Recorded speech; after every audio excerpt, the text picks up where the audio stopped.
TV5, puro kapamilya stars ang kinukuha sa serye, walang sariling artista. Ang pag-usbong ng bagong primetime lineup ng TV5, kitang-kita na karamihan sa mga bida sa kanilang serye ay dating kapamilya stars.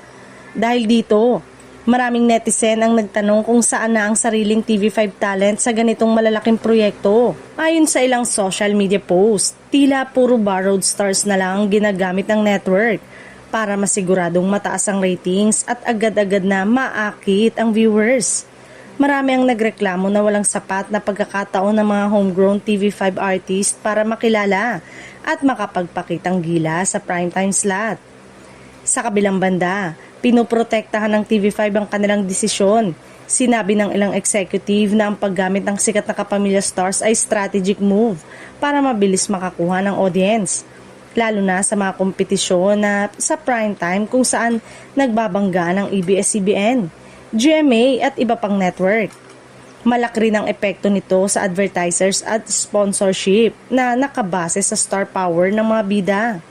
Gayunpaman, may ilan ding talent manager at industry insiders ang nagsasabing panganib ito sa long-term development ng TV5 kung puro imported stars na lang ang ilalagay sa proyekto. Maaaring hindi na magkakaroon ng stable roster ng sariling artist na kayang mag-carry ng network sa hinaharap. Sa social media, hindi nakaligtas sa memes at comment ang issue. Maraming fans ang nagbigay ng kanilang opinyon.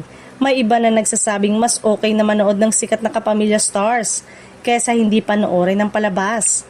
Samantala, may ibang naniniwala na dapat unahin din ng sariling artist para mas sustainable ang growth ng TV5. Sa huli, malinaw na patuloy ang debate kung bakit dapat mag-focus sa borrowed kapamilya stars o palakasin ng sariling talent pool ng TV5 habang tumataas ang ratings ng kanilang primetime shows. Ang tanong ay kung makakabuo rin sila ng long-term strategy para sa mga homegrown artists na magbibigay ng identity sa network sa susunod na mga taon.